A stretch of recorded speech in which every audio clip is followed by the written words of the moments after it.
Hey guys, it's Kelly. I am on here telling you about my broken system of how I use an insulin pump. So I went to a new endocrinologist last month. If you're on my Sunday newsletter, you know what I'm talking about. I shared how much I like this new doctor. If you're not on my Sunday newsletter, send me a message with your email and I'll make sure you're on it. It's a really good newsletter. And I went to a new endo and I just loved her passion, her drive, her kind of like fierceness. That's what I need. And she was like, listen, I see what you're doing with your insulin therapy, but I want you to give me a chance to use your automated Omnipod system to get really stable blood sugars. And I said, great, I've tried this before, but my blood sugars hang out at 160 all day at best, and I don't feel good there. And she said, I bet I can help you. I bet I can hack your process on how you're using it, and I can help do you better. So I said, okay, if you can help me make this disease any easier, let's give this a try.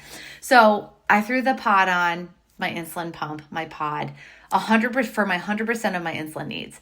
And it was a long 2 weeks and I wanted to give it a good try, but about every other pod, I had absorption issues. I either had leaking insulin, I either had blood, or I had a lot of pain and blood sugars just would not come down with corrections. She was like, whoa, you have more corrections than any of my other patients when we're finally looking at our data and coming up with a new plan. But I'm sharing this story because I've been type 1 for 33 years and I would say I'm pretty resilient. I'm very optimistic about having this disease. You know, it's been a blessing in disguise in some ways.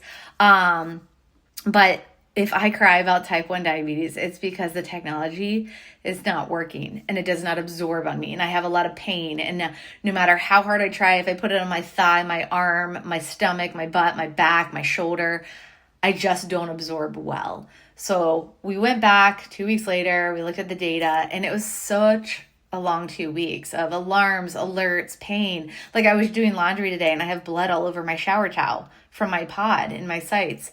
But I've come up with kind of the old system and we're back to it again. And let me tell you about it in case this story helps you. So I take Tresiba. I really like how Tresiba works in my body. I like how it works better in me than Lantus. So I take that every morning and I might split it and take a few units at night. So that's my background insulin. I don't have anxiety about that pod absorbing now with that background insulin, but I still wear my pod and I only have one spot I like on either side of my body that works well with the pod, and that's just below my bra on my rib cage. So you've probably seen me change my pod there a lot. Now I wear a pod on the lowest dose possible, 0.05, and that's a baby dose. So over the day I get about 1 unit from that pod, but I use it for corrections and boluses. So when I'm on coaching calls or I'm working in my private practice or I'm coaching one of my strength or yoga classes, it's so easy to take those micro doses and corrections. Or if I'm 150, it's so easy to take that tiny correction to get to that target that I really like and feel really good at.